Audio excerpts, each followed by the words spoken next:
4 апреля мы приехали к родителям, наслаждаемся природой вокруг. Через пару дней поедем обратно в Москву.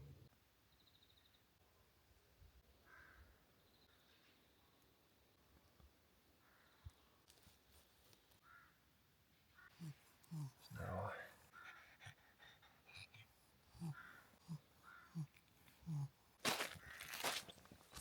Вот здесь зимой я прокладываю лыжню себе.